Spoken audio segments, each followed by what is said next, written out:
Buscando definiciones de locura, encontré una muy particular en Google, según Oxford. Acción imprudente o insensata o poco razonable que realiza una persona de forma irreflexiva o temeraria. Muy interesantísima esa definición de locura, pero eso no se queda ahí. Steve Jobs dijo una vez una frase muy interesante.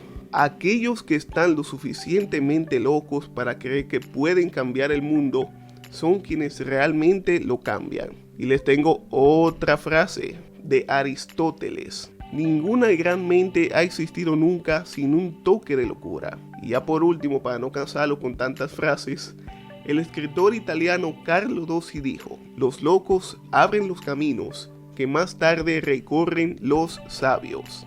El eje central de la locura en el cristianismo radica no en que lo seamos necesariamente, sino en que lo parezcamos, en que pueden llegar a pensar que lo somos, no en que tengamos necesariamente algún trastorno psicológico, que tengamos que ser internado en un 28, como le llamamos aquí al manicomio, ¿verdad? Sino que aunque sea una persona pueda llegar a pensar eso, que estamos ya a nivel que necesitamos terapia. Todo porque su finita y corta mente no es capaz de entender que lo normal en el mundo suele ser anormal en el reino de Dios y viceversa. Cuando somos jóvenes es normal que muchos piensen que somos incapaces de lograr cosas. Tanto así que cuando Dios pone un gran sentir en nosotros, es ahí justamente cuando nos tratan de locos. Y si no te ha pasado, entonces prepárate, porque de que te va a tocar, te va a tocar. A todos nos va a tocar en algún momento pasar por algo así. Y cuando te suceda, recuerda 1 Timoteo 4:12. No permitas que nadie te desprecie por ser joven. Al contrario, trata de ser un ejemplo para los demás cristianos, que cuando todos oigan tu modo de hablar y vean cómo vives, traten de ser puros como tú, que todos imiten tu carácter amoroso y tu confianza en Dios. Ustedes saben que a mí me encanta enfatizar en personajes de la Biblia, siempre me ha gustado, y no a manera de veneración ni de idolatría necesariamente, sino porque sirven de ejemplo para todos nosotros y porque muchos de ellos también han sido considerados unos locos. Vamos a tratar eso que se considera una locura en base a esos personajes. El punto número 1 lo hemos determinado como un loco soñador. Sí, de él mismo vamos a hablar, ¿sí? Sí, de él mismo. Ustedes están en lo correcto. De José. José el soñador. José el hijo de Jacob, que fue justamente el penúltimo hijo de quien luego sería llamado Israel y el que más quería, cabe destacar, no solamente porque lo tuvo en su vejez, como lo dice al principio de Génesis 37, sino también porque fue el primer hijo que tuvo con Raquel, la mujer que verdaderamente amaba, por la que trabajó 7 años y terminó trabajando 14. Todo eso hizo, primero, que Jacob tuviera un cariño muy especial por José, y 2, que por esa razón sus hermanos mayores tuvieran envidia de él. Esa intriga hacia José se incrementó en el capítulo 37, versículos del 7 al 8 de Génesis, claro está. Y soñé que estábamos en medio del campo, atando el trigo en manojos. De repente mi manojo se levantó y se quedó bien derecho, mientras los de ustedes lo rodeaban y se inclinaban ante él. Sus hermanos protestaron: ahora resulta que vas a ser nuestro rey y nuestro jefe. Y por causa del sueño y por lo que decía, creció en ellos el odio que le tenían. Y no solamente creció el odio hacia él, sino que lo tildaron de loco. Porque ¿cómo se supone que el menor de los hermanos iba a estar por encima de los mayores? ¿Qué era lo que se estaba creyendo José? Era lo que seguramente se preguntaban sus hermanos más grandes. Y realmente, ¿cómo iba a ser posible esto cuando se supone que sería al revés? Que los mayores serían los patriarcas, vamos a decirlo de esa manera. Si conocemos esta historia, pero no hemos profundizado en los capítulos anteriores de Génesis, a nosotros también nos parecerá una locura esto que soñó José, pero ya conocemos lo que pasó con Jacob, así que quizás no nos sorprenda del todo que haya tenido un sueño así, que Dios le haya puesto un sueño de esa magnitud. Justo a Jacob, además de sus hermanos, les contó el segundo sueño en Génesis 37 del 9 al 11. José tuvo otro sueño y también se lo contó a sus hermanos. Les dijo: fíjense que tuve otro sueño. Resulta que esta vez el sol, la luna y 11 estrellas se inclinaban ante mí. Cuando les contó este sueño a su padre y a sus hermanos, su padre lo reprendió y le dijo: ¿qué clase de sueño es ese? ¿Quieres decir que tu madre, tus hermanos y yo mismo vamos a ser tus esclavos? Y sus hermanos le tenían envidia, pero su padre trataba de entender el significado de sus sueños. Vemos que la furia contra José crecía más y más.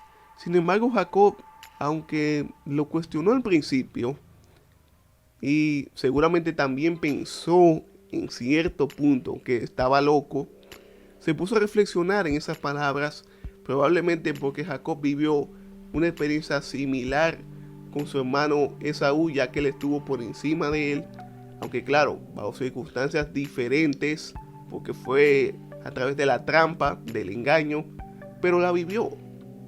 O sea que hasta cierto punto Jacob pudiera entender a José y ese sueño que tuvo. Más adelante los hermanos de José confabularon para intentar matarlo, pero tomaron la decisión de mejor venderlo y hacerle creer a Jacob que su hijo anhelado y amado había muerto. Ustedes se imaginarán el dolor que debió haber sentido Jacob, ¿verdad que sí? Esta historia deja algo muy claro, y es que la locura puede representar una peligrosa amenaza para muchos. Porque si no fuera así, entonces, ¿por qué los hermanos simplemente no lo trataron como un loco y ya dejaron eso así? No, muchachos, tú lo que estás es divariando y ya. No, ¿por qué optaron por deshacerse de él? Si para ellos José era un loco, ¿por qué no mandarlo a freír mosca y ya? E ignorarlo. No, prefirieron venderlo sin saber con esto que lo estarían encaminando justamente al cumplimiento de esos sueños, ya que más adelante se convierte en gobernador de Egipto y claro que sí, en la mano derecha de Faraón. Es que con todo Dios tiene un gran propósito, aun con aquello que no entendemos. Así que no permitas que nada ni que nadie te detenga. Te pueden considerar loco y quizás hasta te tengan odio y rechazo como a José. Pero si Dios estableció algo sobre ti, eso no lo va a detener absolutamente nadie, ni siquiera lo que más cerca tú tengas contigo. El punto número 2 lo hemos determinado: locos aunque nos cueste la vida.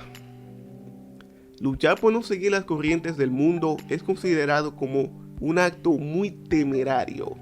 Y claro que sí, hasta de locos, en medio de un sistema tan dañado y tan corrompido. Lo políticamente correcto para el mundo es exactamente lo que te dicen aquí, es hacer exactamente lo que te dicen aquellos que tienen el poder.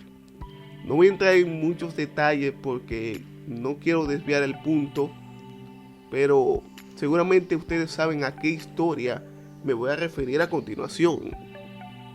Sí, esa misma. Se nota que ustedes están estudiando la Biblia. Eso está excelente, genial.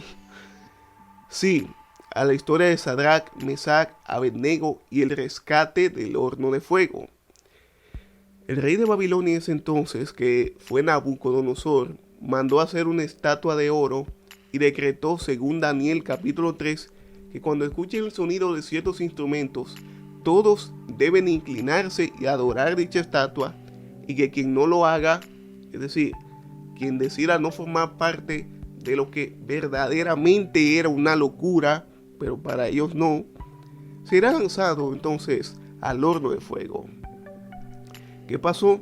Que todos se arrodillaron ante la estatua, menos 3 personas: Sadrach, Mesach y Abednego. Cometer semejante acción podría hacer pensar que ellos estaban locos. Y se agrava más la situación porque ellos eran personas importantes en Babilonia. El mismo Nabucodonosor les había dado puestos de alto nivel, de mucha importancia, lo cual representaba una mayor amenaza, ya que si los que tienen un cargo importante junto con el rey no respetan un mandato, entonces el pueblo en general muy difícilmente iba a respetarlo. Como que el presidente emite un decreto, emite una orden, y los primeros en incumplirla sean sus mismos funcionarios, la gente más cercana al presidente. Cosa que, dicho sea de paso, ha estado pasando con el toque de queda, pero ese es otro mensaje. Aunque en este caso, la rebelión de Sadrach, Mesach y Abednego era una rebelión válida, ya que se trataba de un tema de idolatría. Recordemos que Dios dice en Éxodo 23, que es uno de los primeros mandamientos: no tengan otros dioses aparte de mí. Eso incluye simples estatuas, simples imágenes que nos exigen que adoremos. Y es que cuando las autoridades terrenales ordenan lo que Dios prohíbe o prohíben lo que Dios ordena, y recordarán que hablé de esto en el mensaje término medio, no es cierto que vamos a fallarle a Dios simplemente por no quedar mal con el hombre. No es cierto que Dios va a aceptar algo que va en contra de lo que Él mismo ha determinado simplemente porque hay que obedecer a las autoridades.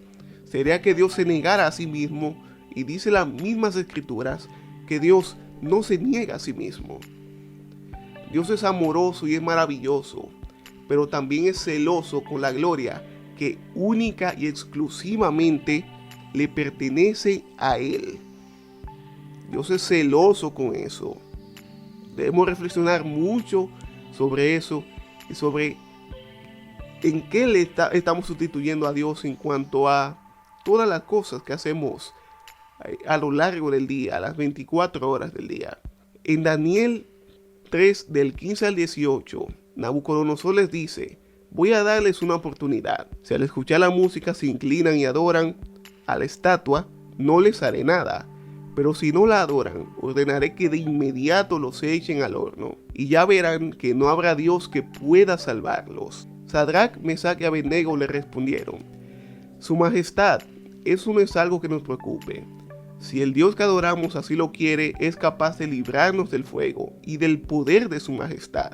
Pero aun si no quisiera hacerlo, nosotros no pensamos adorar esa estatua de oro. Me gusta esa parte de que Sadrach, Mesach y Abednego eran sensatos en ese sentido de que Dios podía salvarlos o podía simplemente no hacerlo. Ellos estaban conscientes de que todo era en base a la voluntad de Dios.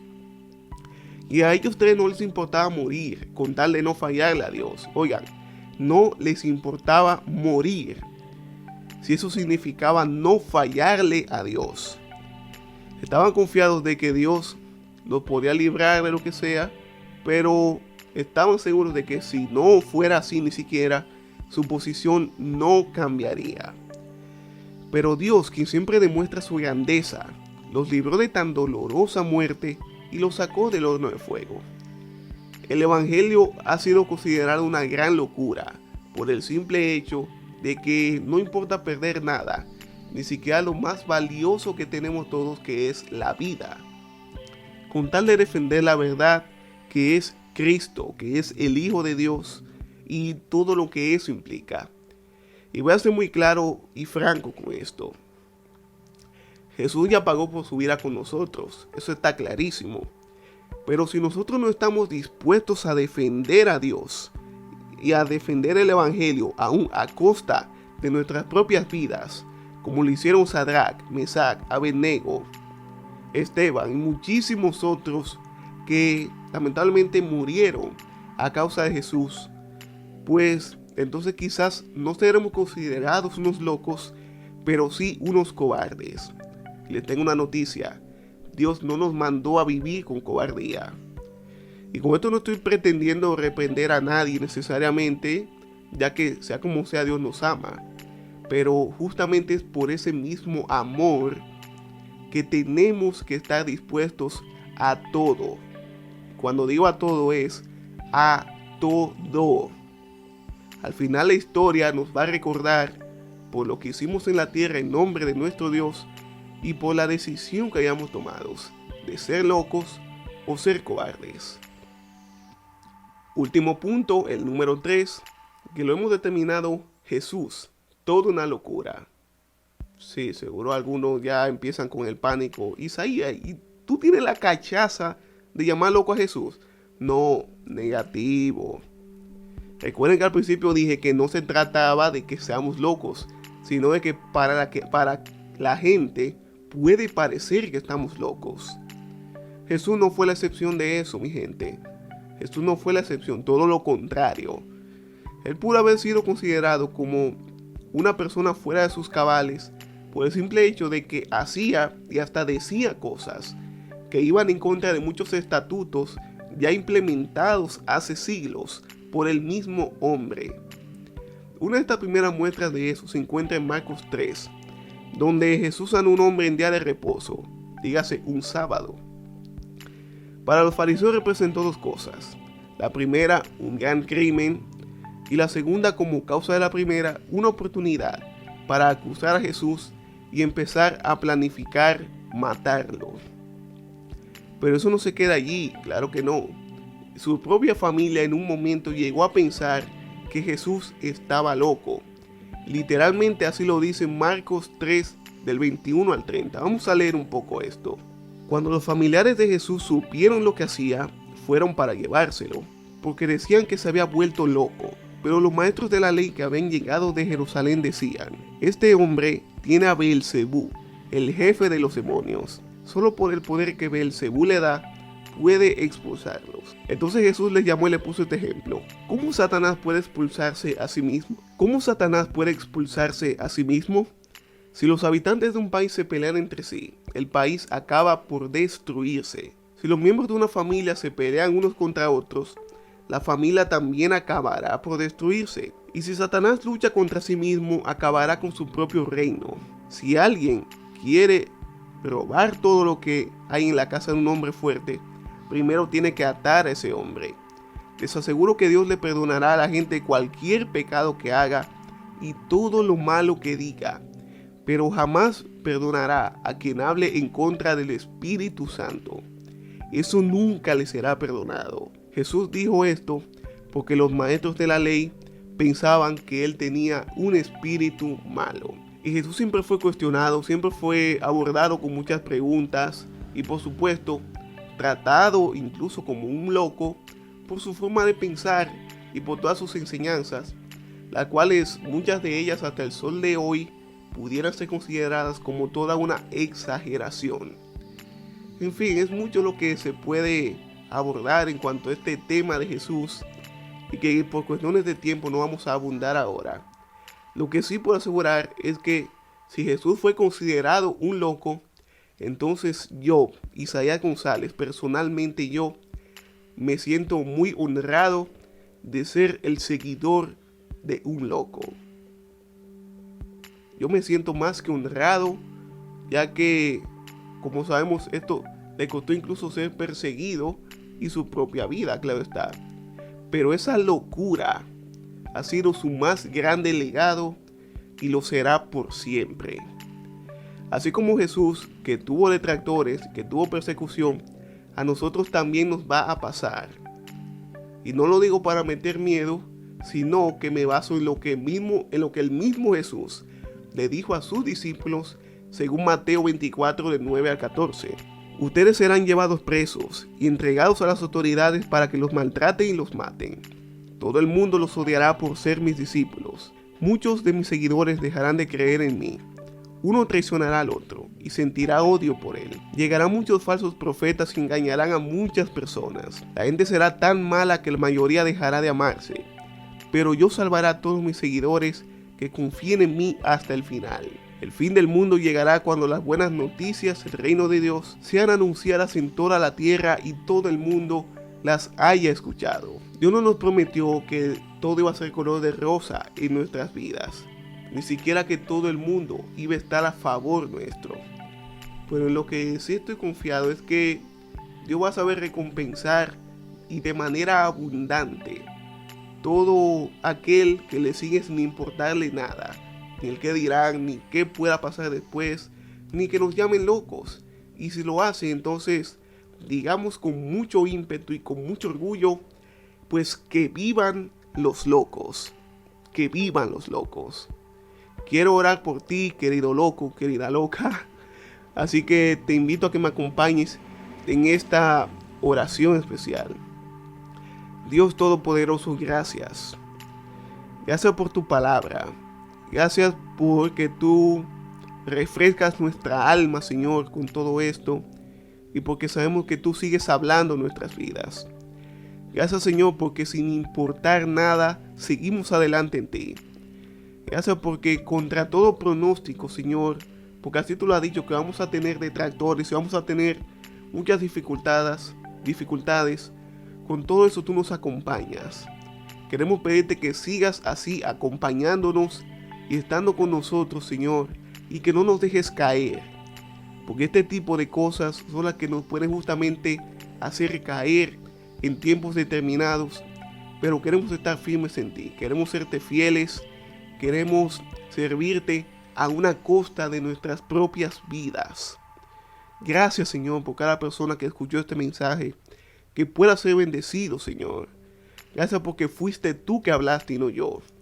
Gracias porque has sido tú quien sigue siendo bueno y maravilloso, aún en medio de toda la tempestad.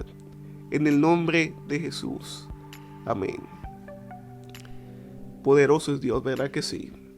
Yo sé que se siente la presencia de Dios ahí donde tú estás. Y te quiero decir a ti que no has tenido un encuentro todavía con Dios, que Dios siempre está con los brazos abiertos, dispuesto a recibirte sin importar nada más que un arrepentimiento sincero y de corazón. Dios te ama independientemente de tus defectos, de tus dificultades y de todo lo que tenga que ver contigo. Dios te ama y por eso queremos orar contigo y ayudarte a tomar esa importantísima decisión. Comunícate por cualquiera de las vías que vas a estar visualizando en pantalla y te quiero decir que este camino no es fácil. No puedo ser hipócrita y decir una cosa que no es. Este camino no es fácil, pero te aseguro que al final del mismo todo habrá valido la pena. Esperamos que tú seas parte de nuestra familia y esperamos que tú y que todos hayan sido sumamente edificados con este mensaje de parte de Dios. Y nuevamente digo, que vivan los locos.